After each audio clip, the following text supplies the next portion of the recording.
chemicals that take us higher. Good morning friends, कैसे हो आप सब? आई होप आप बहुत अच्छे से होंगे। तो सबसे पहले तो आप सबका स्वागत करती हूँ अपने चैनल पे। तो आज की जो वीडियो है, मैं कुछ खास ट्रिक लेकर आई हूँ। कुछ वेस्ट चीज़ों को अपने घर में कैसे यूज़ करें, कुछ ऑर्गेनाइजर कैसे बनाएं। तो ये देखिए, मेरे घर में ये एक जूते का डिब्बा था और ये एक रोल है। बस इस रोल को इस पे अच्छे से पेस्ट करना है और एक हमारा ऑर्गेनाइजर तैयार हो गया है। और अपने घर को यदि आपको व्यवस्थित रखना है, ऑर्गेनाइज रखना है, नीट एंड क्लीन रखना है, तो जरूरी नहीं है कि आपकी जेब भरी हुई हो पैसों से। बस आपके दिमाग में थोड़ी सी खुरापात होनी चाहिए और कुछ आइडिया होना चाहिए। तो बिना खर्चे के, बिना महंगी महंगी चीज़ों के भी आप अपने घर को व्यवस्थित रख सकते हैं। ये बेकार ही चीज़ें होती हैं। अब से यदि आप इसे यूज़ नहीं करेंगे तो ये 5-6 दिनों में या 10 दिनों में, हार्डली 1 महीने में ये कबाड़ी के यहाँ पहुँच जाएगा। तो फ्रेंड्स, चीज़ों को यूज़ करना ये हमारे हाथ में होता है। तो आज मैं इससे एक ऑर्गेनाइजर बना रही हूं और अपने घर को व्यवस्थित रखने का एक छोटा सा उपाय आपके साथ शेयर कर रही हूं। यदि वीडियो अच्छी लगे तो लाइक करना मत भूलिए, ज्यादा से ज्यादा अपने ग्रुप सर्कल में इसे शेयर कीजिए। तो घर में इतना सारा सामान होता है, लेकिन उसे संगवाने के लिए कुछ ना कुछ आपको ऑर्गेनाइजर की जरूरत होती ही है। और बाजार से तो देखिए खरीद कर कभी भी आप ला सकते हैं, लेकिन अक्लमंदी वही उसी में है कि जब आप बेकार पड़ी हुई चीज़ों का यूज़ कर लें। कुछ चीज़ें ऐसी होती हैं जो हमारे घर में बिल्कुल वेस्ट होती हैं, लेकिन यदि उसको सजाकर अच्छे से हम उसका यूज़ करें तो आपके पैसे भी बचते हैं और चीज़ अच्छी भी लगती है। तो ये जो एक ऑर्गेनाइज़र बना रही हूँ, ये एक डस्टर रखने के लिए बना रही हूँ। मेरे ड्राइंग रूम में जो डस्टर है, वो सोफ़े के ऊपर जो हल्का हल्का सा रोया आ जाता है, उसे साफ़ करने के लिए वहीं पर रखती हूँ। या बेडशीट पर से कुछ झाड़ना हो, टेबल पर से कुछ झाड़ना हो, तो वो सिर्फ कपड़ों के ऊपर से झाड़न वाला ही डस्टर है। तो फ्रेंड्स, मैं उसको कभी भी और जगह यूज़ नहीं करती हूँ और वो वॉशेबल है। तो उसी के लिए कुछ एक अच्छा सा मैंने ऑर्गेनाइज़र बनाने के लिए सोचा था, और जो ड्राइंग रूम में रखते हुए भी अच्छा लगे। तो एक छोटी सी कोशिश है, ये कोशिश आप देखिए। यदि अच्छी लगे ये कोशिश तो मुझे कमेंट में ज़रूर बताना। और मैंने ये स्टिक पेपर से इस ऑर्गेनाइज़र को बनाया है, अभी बाहर से कोई भी चीज़ नहीं मंगवाई है। ये स्टिक पेपर मेरे पास बहुत पहले से कम 3-4 महीने से ऐसे ही रखा था। चीज़ें कभी ना कभी तो आपके घर में यूज़ आ ही जाती है, लेकिन पता नहीं चलता क्या चीज़ कब यूज़ आ जाए। तो किसी भी सामान को आप ये मत सोचिए वो बेकार है। जैसे कि ये खाली डिब्बा भी बेकार नहीं था।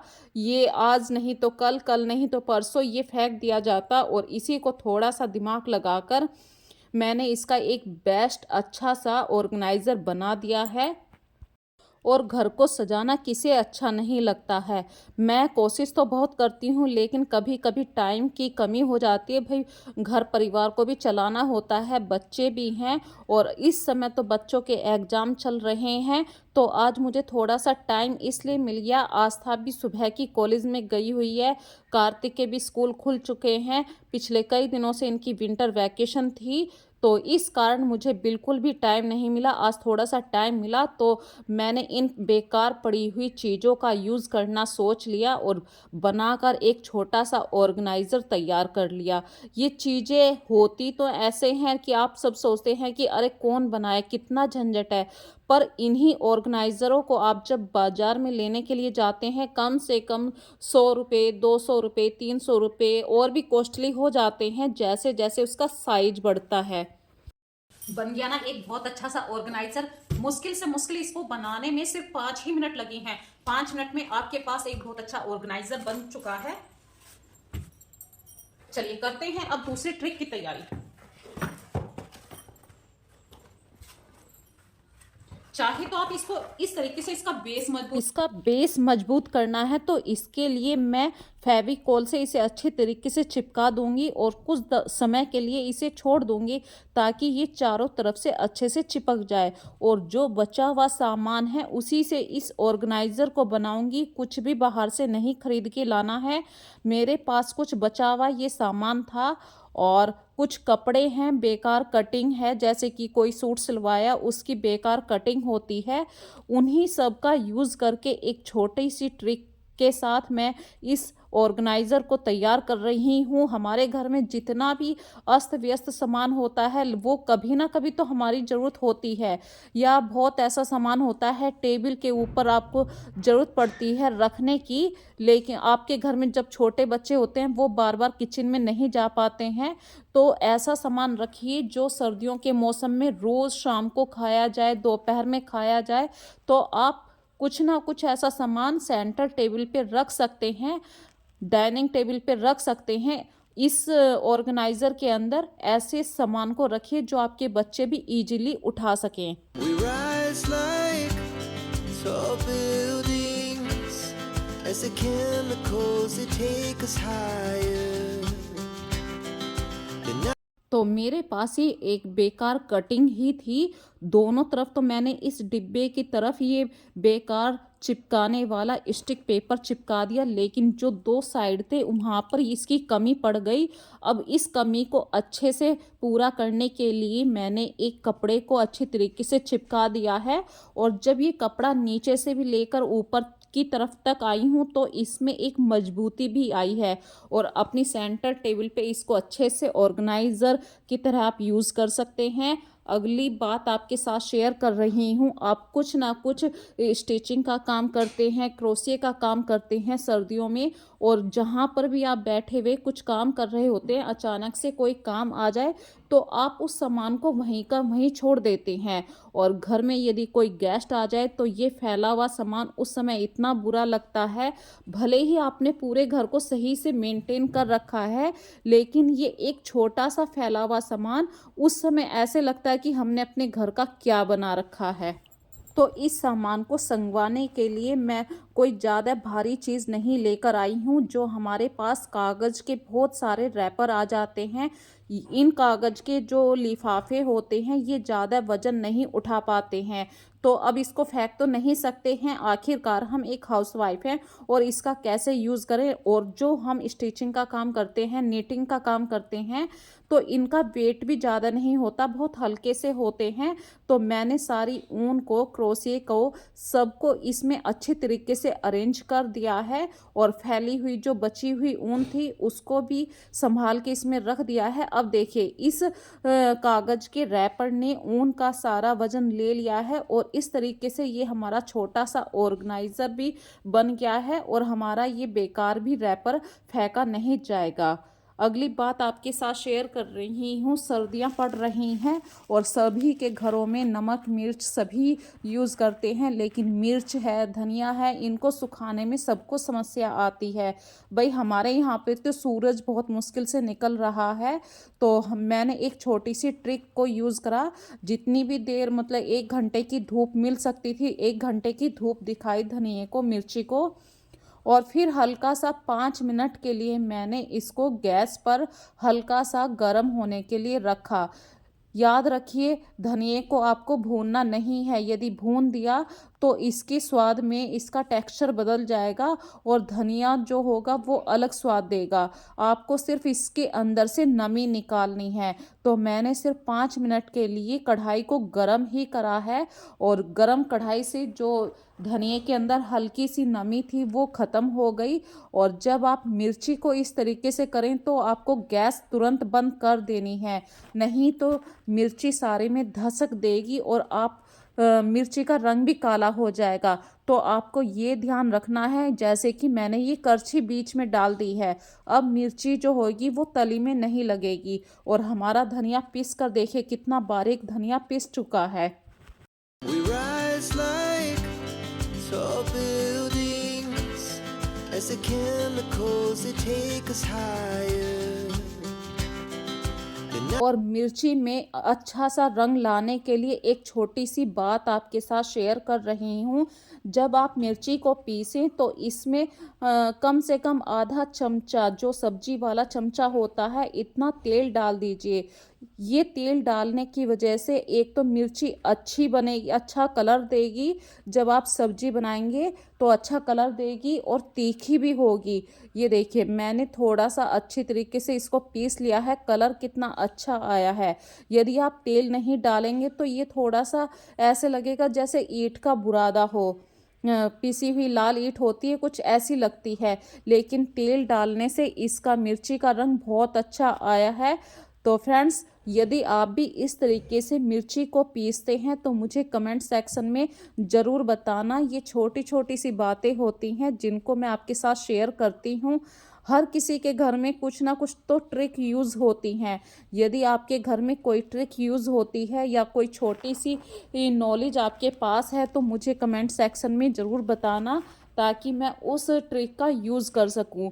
अगली बात मैं आपके साथ शेयर कर रही हूँ, चाय सबके घर में चाय बनती है, अदरक भी डलता है, तो मैंने अदरक को पहले से निकाल दिया है और पत्ती को अच्छी तरीके से वॉश कर लिया है।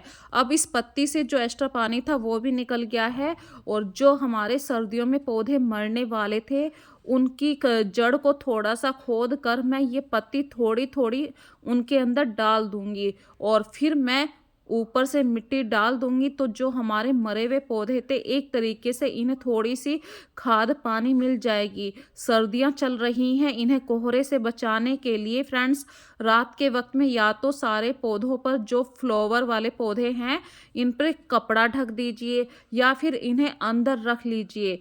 अब रोज रोज तो आप इन्हें अंदर नहीं रख सकते हैं, इतने सारे गमले होते हैं, तो कोशिश कीजिए कोई बेकार कपड़ा हो, सारे के सारे पौधों के ऊपर रख दीजिए। इससे आपका ये जो पौधे हैं ये पूरी सर्दी को झेल जाएंगे, और आपके फ्लावर वाले जो पौधे हैं वो खराब भी नहीं होंगे। तो अगली बात मैं आपके साथ शेयर कर रही हूँ।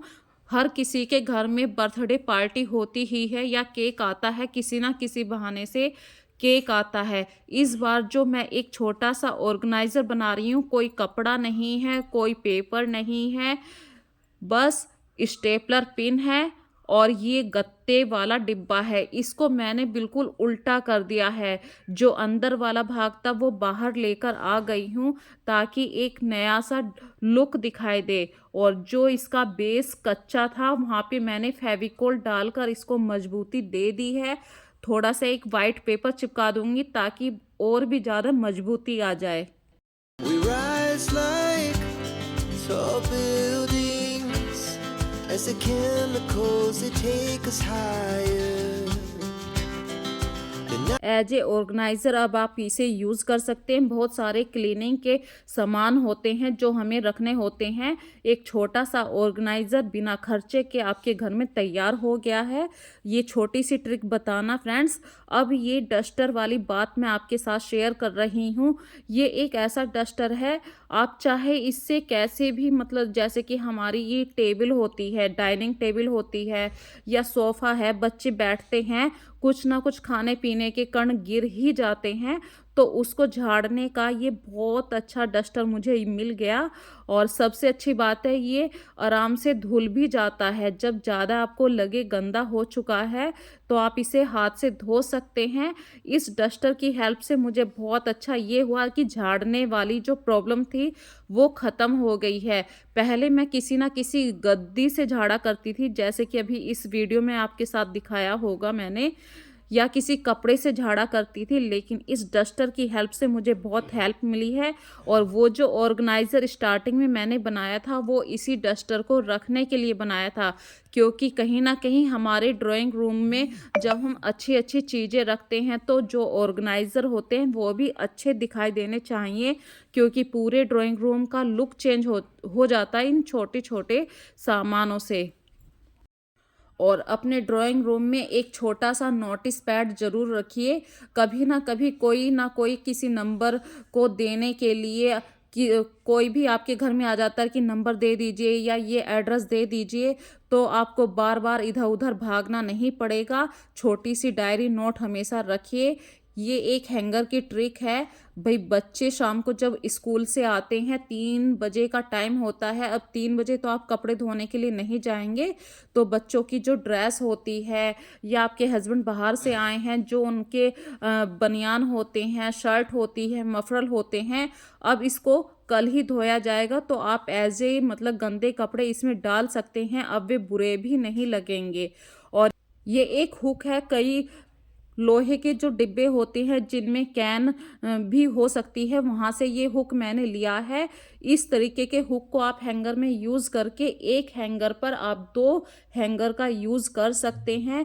ये एक छोटी सी ट्रिक है, यदि आप भी ऐसे करते हैं तो मुझे बताना। और सर्दियों में बहुत सारे कपड़े होते हैं, तो एक ऐसे ऑर्गेनाइज़र मैंने मंगवाया था कपड़ों को फोल्ड करने के लिए, ताकि ज़्यादा स्पेस निकाल सकूं। तो इसके लिए एक छोटी सी ट्रिक बता रही हूं, जब भी आप कपड़ों को फोल्ड करें तो छोटी तह में फोल्ड करें। और ये देखिए मैंने इस तरीके से फोल्ड करा है। अब ये चाहे शर्ट 10 बार ऊपर से नीचे गिर जाए पर इसकी तह नहीं खुलेगी। ऐसे ही मैंने इन सॉक्सों को फोल्ड किया है। यदि ये ट्रिक अच्छी लगी है तो मुझे ज़रूर बताना और ज़्यादा से ज़्यादा मेरी वीडियो को देखिए, शेयर कीजिए अपने ग्रुप सर्किल में। So take care and bye bye friends.